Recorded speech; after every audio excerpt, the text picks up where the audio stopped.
Telugu audio Bible లేవ్యాకాండము 14వ అధ్యాయము.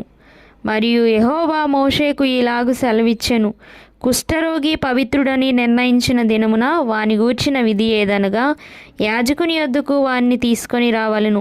యాజకుడు పాలెము వెలుపలికి పోవలెను. యాజకుడు వాణ్ణి చూచినప్పుడు కుష్ఠుపొడ బాగుపడి కుష్ఠరోగిని విడిచిన ఎడల, యాజకుడు పవిత్రత పొందగోరు వాని కొరకు సజీవమైన 2 పవిత్ర పక్షులను, దేవదారు కర్రను, రక్తవర్ణము గల నూలును, హిస్సోపును తెమ్మని ఆజ్ఞాపింపవలెను.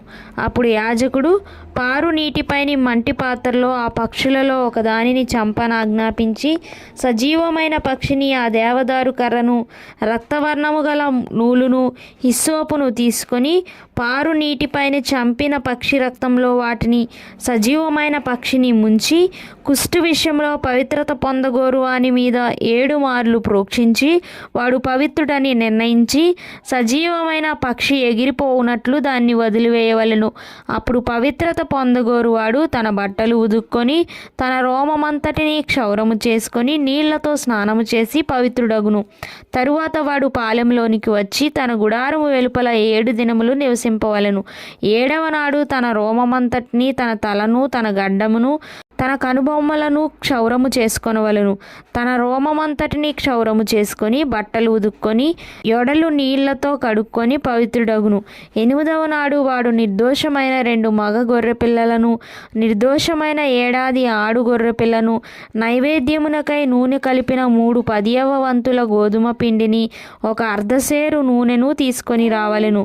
పవిత్రపరచు యాజకుడు పవిత్రత పొందగోరు మనుష్యుని వాటితో ప్రత్యక్షపు గుడారం యొక్క ద్వారమున యెహోవా సన్నిధికి తీసుకొని రావలెను. అప్పుడు యాజకుడు 1 మగ గొర్రె పిల్లను, అర్ధసేరు నూనెను తీసుకొని అపరాధ పరిహారార్థ బలిగా వాటిని దగ్గరకు తెచ్చి, అల్లాడింపబడు అర్పణముగా యెహోవా సన్నిధిని వాటిని అల్లాడింపవలెను. అతడు పాప పరిహారార్థ బలి పశువును, దహన బలి పశువును వధించు పరిశుద్ధ స్థలములో ఆ గొర్రె పిల్లను వధింపవలెను. పాప పరిహారార్థమైన దాని వలె అపరాధ పరిహారార్థమైనదియు యాజకుని దగును, అది అతి పరిశుద్ధము. అప్పుడు యాజకుడు అపరాధ పరిహారార్థమైన దాని రక్తంలో కొంచెము తీసి పవిత్రత పొందగోరు వాని కుడి చెవి కొన మీదను, వాని కుడి చేతి బొటన వ్రేలి మీదను, వాని కుడికాలి బొటన వ్రేలి మీదను దాన్ని చమరవలెను. మరియు యాజకుడు అర్ధసేరు నూనెలో కొంచెము తీసి తన ఎడమ అరచేతిలో పోసుకొనవలెను. అప్పుడు యాజకుడు తన ఎడమ అరచేతిలోనున్న నూనెను తన కుడి చేతి వ్రేలు ముంచి యెహోవా సన్నిధిని 7 మార్లు తన వ్రేలితో ఆ నూనెలో కొంచెము ప్రోక్షింపవలెను. యాజకుడు తన అరచేతిలోనున్న కొదువ నూనెలో కొంచెము తీసుకొని పవిత్రత పొందగోరు వాని కుడి చెవి కొన మీదను, వాని కుడి చేతి బొటన వ్రేలి మీదను, వాని కుడికాలి బొటన వ్రేలి మీదను ఉన్న అపరాధ పరిహారార్థ బలి పశువు యొక్క రక్తము మీద చమరవలెను. అప్పుడు యాజకుడు తన అరచేతిలోనున్న కొదువ నూనెను పవిత్రత పొందగోరు వాని తల మీద చమరవలెను. అట్లు యాజకుడు యెహోవా సన్నిధి వాని నిమిత్తము ప్రాయశ్చిత్తము చేయవలెను. అప్పుడు యాజకుడు పాప పరిహారార్థ బలి అర్పించి అపవిత్రత పోగొట్టుకొని పవిత్రత పొందగోరు వాని నిమిత్తము ప్రాయశ్చిత్తము చేసిన తరువాత వాడు దహన బలి పశువును వధింపవలెను. యాజకుడు దహన బలి ద్రవ్యమును నైవేద్యమును బలిపీఠం మీద అర్పింపవలెను. అట్లు యాజకుడు వాని నిమిత్తము ప్రాయశ్చిత్తము చేయగా వాడు పవిత్రుడగును. వాడు బీదవాడై పై చెప్పినదంతయు తేజాలని ఎడల తన నిమిత్తము ప్రాయశ్చితము కలుగుటకై వాడు అల్లాడించుటకు అపరాధ పరిహారార్థ బలిగా 1 గొర్రె పిల్లను, నైవేద్యముగా తూములో 10వ వంతు నూనెతో కలిసిన గోధుమ పిండిని, 1 అర్ధసేరు నూనెను, వారికి దొరకగల 2 తెల్ల గువ్వలనే గాని 2 పావురపు పిల్లలనే గాని, అనగా పాప పరిహారార్థ బలిగా 1 దానిని, దహన బలిగా 1 దానిని తీసుకొని రావలెను. వాడు పవిత్రత పొంది 8వ నాడు యెహోవా సన్నిధికి ప్రత్యక్షపు గుడారం యొక్క ద్వారమునకు యాజకుని యొద్దకు వాటిని తీసుకొని రావలెను. యాజకుడు అపరాధ పరిహారార్థ బలియగు గొర్రె పిల్లను, అర్ధసేరు నూనెను తీసుకొని అల్లాడించు అర్పణముగా యెహోవా సన్నిధిని వాటిని అల్లాడింపవలెను. అప్పుడు అతడు అపరాధ పరిహారార్థ బలియగు గొర్రెపిల్లను వధింపవలను. యాజకుడు ఆ అపరాధ పరిహారార్థ బలి పశువు యొక్క రక్తంలో కొంచెము తీసుకొని పవిత్రత పొందగోరు వాని కుడిచెవి కొన మీదను, వాని కుడి చేతి బొటను వ్రేలి మీదను, వాని కుడికాలి బొటను వ్రేలి మీదను దాన్ని చమరవలను. మరియు యాజకుడు ఆ నూనెలో కొంచెము తన అరచేతిలో పోసుకొని తన ఎడమ చేతిలో నున్న ఆ నూనెలో కొంచెము తన కుడి వ్రేలితో యెహోవా సన్నిధిని 7 మార్లు ప్రోక్షింపవలెను. మరియు యాజకుడు తన అరచేతిలోనున్న నూనెలో కొంచెము పవిత్రత పొందగోరు వాని కుడి చెవి కొన మీదను, వాని కుడి చేతి బొటన వ్రేలి మీదను, వాని కుడికాలి బొటన వ్రేలి మీదను ఆ అపరాధ పరిహారార్థ బలి పశువు యొక్క రక్తమున్న చోటను వేయవలను.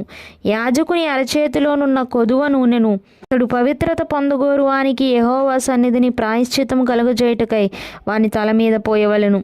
అప్పుడు వానికి దొరకగల ఆ తెల్ల గువ్వల్లోనే గాని పావురపు పిల్లల్లోనే గాని ఒకదాన్ని అర్పింపవలెను. తన నైవేద్యము గాక వాటిలో తనకు దొరకగల పాప పరిహారార్థ బలిగా ఒకదానిని, దహన బలిగా ఒకదాన్ని అర్పింపవలెను. అట్లు యాజకుడు పవిత్రత పొందగోరు వాని నిమిత్తము యెహోవా సన్నిధిని ప్రాయశ్చిత్తము చేయవలెను. కుష్టుపొడ కలిగిన వాడు పవిత్రత పొందతగిన వాటిని సంపాదింపలేని ఎడల వాని విషయమైన విధి ఇదే. మరియు యెహోవా మోషే అహరోనులకు ఇలాగ సెలవిచ్చెను, నేను స్వాస్థ్యముగా మీకు ఇచ్చుచున్న దేశమునకు మీరు వచ్చిన తరువాత మీ స్వాస్థ్యమైన దేశంలోని ఏ ఇంటనైనను నేను కుష్ఠపొడ కలుగజేసిన ఎడల ఆ ఇంటి యజమానుడు యాజకుని యొద్దకు వచ్చి నా ఇంటిలో కుష్ఠపొడ వంటిది నాకు కనబడినని అతనికి తెలియచెప్పవలెను. అప్పుడు ఆ ఇంటనున్నది యావత్తును అపవిత్రము కాకుండానట్లు యాజకుడు ఆ కుష్ఠపొడను చూచుటకు రాక మునుపు అతడు ఆ ఇల్లు వట్టిదిగా ఆజ్ఞాపించవలెను. ఆ తరువాత యాజకుడు ఆ ఇల్లు చూచుటకై లోపలికి వెళ్ళవలెను. అతడు పొడ చూచినప్పుడు ఆ పొడ ఇంటి గోడల యందు పచ్చదాలుగానైనను ఎర్రదాలుగానైనను ఉండు పల్లపు చారలు గలదై గోడ కంటే పల్లముగా ఉండిన ఎడల యాజకుడు ఆ ఇంట నుండి ఇంటి వాకిటికి బయలువెళ్ళి ఆ ఇల్లు 7 దినములు మూసియుంచవలెను. 7వ నాడు యాజకుడు తిరిగి వచ్చి దాన్ని చూడవలెను. అప్పుడు ఆ పొడ ఇంటి గోడల యందు వ్యాపించినదైన ఎడల యాజకుని సెలవు చొప్పున ఆ పొడగల రాళ్లను ఊడదీసి ఊరి వెలుపలనున్న అపవిత్ర స్థలమున పారవేయవలను. అప్పుడు అతడు ఆ ఇంటి లోపలను చుట్టూ గోడలను గీయింపవలెను. వారు గీసిన పెళ్లలను ఊరి వెలుపలనున్న అపవిత్ర స్థలమున పారబోసి వేరు రాళ్లను తీసుకొని ఆ రాళ్లకు ప్రతిగా చేర్పవలెను. అతడు వేరు అడుసును తెప్పించి ఆ ఇంటి గోడకు పూయింపవలెను. అతడు ఆ రాళ్లను ఊడదీయించి ఇల్లు గీయించి దానికి అడుసును పూయించిన తరువాత ఆ పొడ తిరిగి ఆ ఇంట బయలుపడిన ఎడల యాజకుడు వచ్చి దాన్ని చూడవలెను. అప్పుడు ఆ పొడ ఆ ఇంట వ్యాపించిన ఎడల అది ఆ ఇంటిలో కొరుకుడు కుష్టము, అది అపవిత్రము. కాబట్టి అతడు ఆ ఇంటిని దాని రాళ్లను కర్రలను సున్నమంతటిని పడగొట్టించి ఊరు వెలుపల ఉన్న అపవిత్ర స్థలమునకు వాటిని మోయించి పారబోయింపవలెను. మరియు ఆ ఇల్లు పాడు విడిచిన దినములన్నీయు దానిలో ప్రవేశించువాడు సాయంకాలము వరకు అపవిత్రుడగును. ఆ ఇంట పండుకొనువాడు తన బట్టలు ఉదుక్కొనవలెను. ఆ ఇంట భోజనము చేయువాడు తన బట్టలు ఉదుక్కొనవలెను. యాజకుడు వచ్చి లోపల ప్రవేశించి చూచినప్పుడు ఆ ఇంటికి అడుసు వేసిన తరువాత ఆ పొడ ఇంటిలో వ్యాపింపకపోయిన ఎడల పొడ బాగుపడెను గనుక ఆ ఇల్లు పవిత్రమని యాజకుడు నిర్ణయింపవలెను. ఆ ఇంటి కొరకు పాప పరిహారార్థ బలి అర్పించుటకు అతడు 2 పక్షులను, దేవదారు కర్రను, రక్తవర్ణపు నూలును, హిస్సోపును తీసుకొని పారు నీటిపైని మంటి పాత్రలో ఆ పక్షులలో ఒక దానిని వధించి ఆ దేవదారు కర్రను, హిస్సోపును, రక్తవర్ణపు నూలును సజీవమైన పక్షిని తీసుకొని వధింపబడిన పక్షి రక్తంలోనూ పారు నీటిలో వాటిని ముంచి ఆ ఇంటి మీద 7 మార్లు ప్రోక్షింపవలెను. అట్లు ఆ పక్షి రక్తముతోనూ ఆ పారు నీటితోనూ సజీవమైన పక్షితోనూ దేవదారు కర్రతోనూ హిస్సోపుతోనూ రక్తవర్ణపు నూలుతోనూ ఆ ఇంటి విషయంలో పాప పరిహారార్థ బలి అర్పింపవలెను. అప్పుడు సజీవమైన పక్షిని ఊరు వెలుపల నెగర విడువవలెను. అట్లు అతడు ఆ ఇంటికి ప్రాయశ్చితము చేయగా అది పవిత్రమగును. ప్రతి విధమైన కుష్ఠపొడను గూర్చియు బొబ్బను గూర్చియు వస్త్రకుష్టమును గూర్చియు వస్త్రమునకైనను ఇంటికైనను కలుగు కుష్టమును గూర్చియు వాపును గూర్చియు పక్కును గూర్చియు నిగనిగలాడు మచ్చను గూర్చియు ఒకడు ఎప్పుడు అపవిత్రుడగునో ఎప్పుడు పవిత్రుడగునో తెలియచేయుటకు ఇది కుష్టమును గూర్చిన విధి.